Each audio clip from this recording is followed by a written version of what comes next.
Delighted to welcome back to the media centre for this week Rory McIlroy, our 2022 DP World Tour Rankings champion. Number one seems to be something that's been on your mind this year. FedEx Cup, now here in Dubai at the end of the season, obviously world number one. Just sum up what's been an incredible year on the golf course.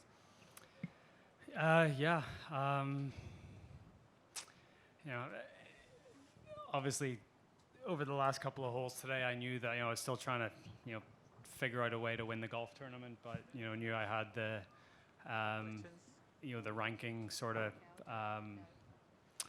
over and done with. So I was speaking to Harry about it on the way the last couple of holes, and he said to me, a long way from San Antonio. That was sort of where my whole year turned around. And then, I played Augusta and played great there. And, my golf and my consistency levels just went to I don't think I've played as consistent in my entire career as I'm doing right now. So it's been a fantastic year.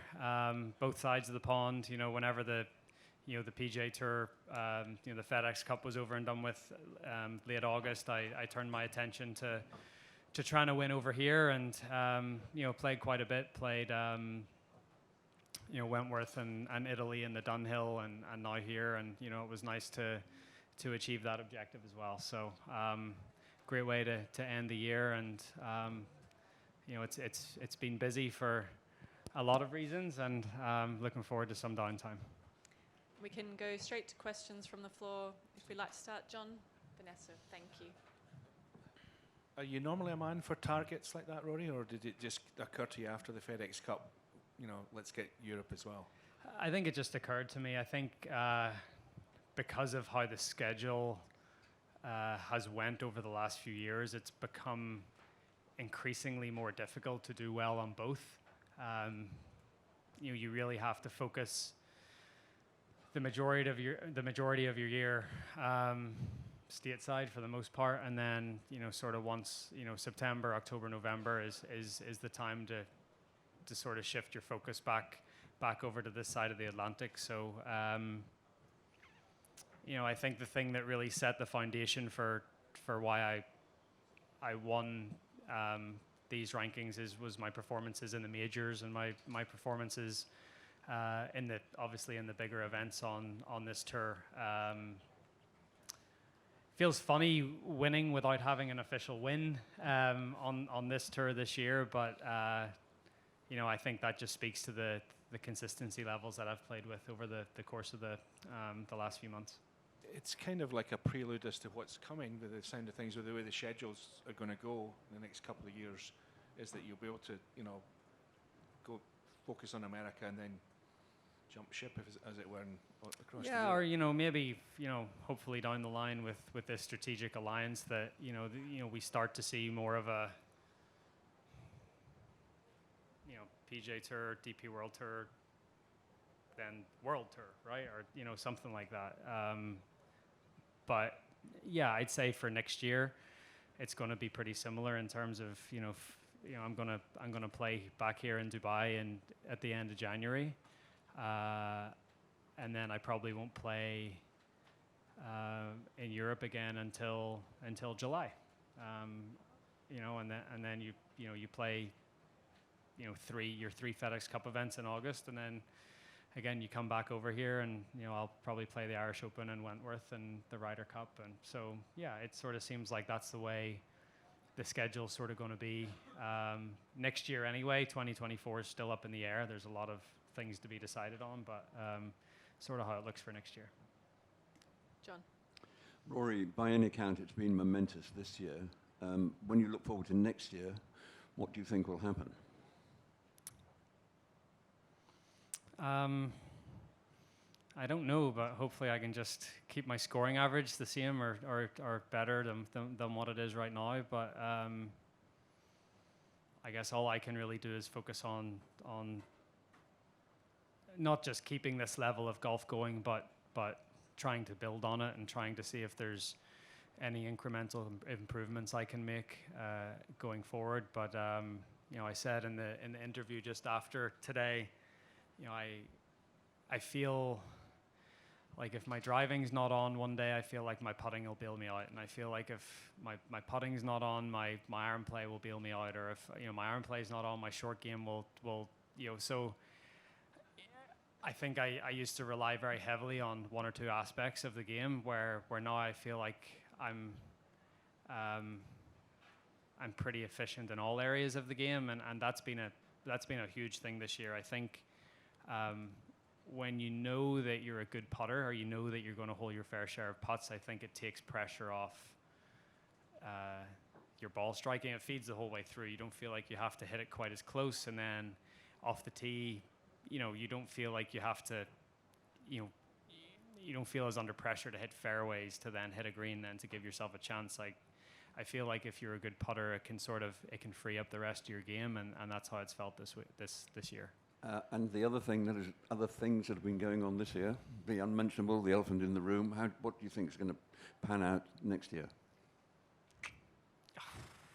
I don't know. To Jamie. I wish I had a crystal ball and I could tell you, but I have no idea. Our first idea will be in February, and then after that we'll just have to wait and see. But as I said, right now it's in the hands of lawyers and judges and all that. So very much outside of my control. Jamie. Rory, Nosferatu on Twitter says you're basically guaranteed to be number one by the end of the world because of your high finish here. End of the world, end of the year. Could be the end of the world. Nobody's ever done that before. Race to Dubai, European number one, US number one, and world number one in the same year. It's a nice treble, and apart from major, it's the best thing to be able to do, isn't it? Yeah, it is. I feel like I've probably sound like a broken record, but it's been 8 years since I've won a major, but I feel like I've done everything else there is to do in the game since then. As I've won 3 FedEx Cups since winning my last race to Dubai. So I've done a ton of stuff, and like all I can do is keep my head down, work hard, play the way I've been playing, and. But as I said, like I've been really encouraged this year, like how I played in the majors, how I started, how I kept myself in them. That's something to really build on for next year. So, but yeah, it is. It's an amazing achievement. An achievement I haven't been able to accomplish before, and I've been able to win this tour rankings and finish the year as world number one, but to do it in America as well, it's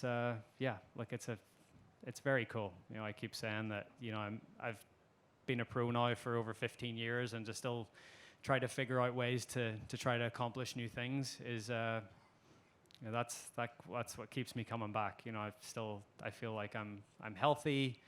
I'm 33, and I feel like my body's in as best shape as it's ever been, and hopefully it's just clear road ahead, and keep on keeping on. Joy. Rory, 3 questions roll into one actually. How are you going to plan the rest of the year? What's the leisure activities that you already have in your mind, and how are you going to relax from what you have really achieved? I mean, amazing things that you have achieved this year.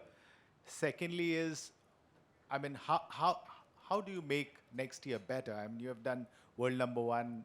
You said you have accomplished everything, almost everything that you have done. And is there any area, one particular area that you think in your game that you want to become better at next year? So first question, I'll probably just get away from the game and golf a little bit.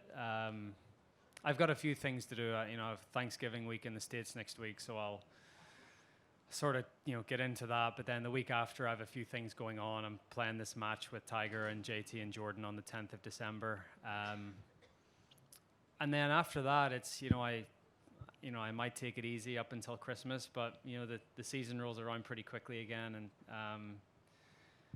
most likely going to play that first week in January over in Hawaii before heading back over here. So there's not much downtime, but the downtime that I do have, I'll just try to get away from it. I vowed to turn my phone off for a week or so. It'd be nice to just really get away from everything for a little while. So hopefully I'll be able to do that. And yeah, I mean, I think in terms of improvement, you can improve on everything. There are certain things that I can improve on. I still think there's room for improvement with my wedges. There's certainly there's room for improvement in all aspects of my game. Certain shots, different trajectories. I'll continue to just keep trying to improve on all of that. And then I guess that for me, like it's hard to just pinpoint the majors and whatever, but that's the last thing to over the course of the last few years. It's the one thing that I haven't achieved that I would love to achieve again. So we get 4 opportunities a year, and I want to make sure that I'm in the best possible shape and the best possible position to take advantage of those 4 opportunities. Okay, I think we have time for one more. So for Tia. Rory, if there is plan or someone from Live PGA Tour, European Tour plan to have a meeting, you would like to be a part of it? Who do you see to be a part of it? A meeting in terms of Live and I don't need to be a part of it. Frankly, I wouldn't really want to be a part of it. I mean, I guess it would be, whoever the top people are, and but that's certainly above my pay grade. That's not something I want to get involved with. I'm a golfer, and I'm trying to stick to that line of work. Okay, Rory, congratulations on your season. Thank Look forward you. to having you back in January. Thank you.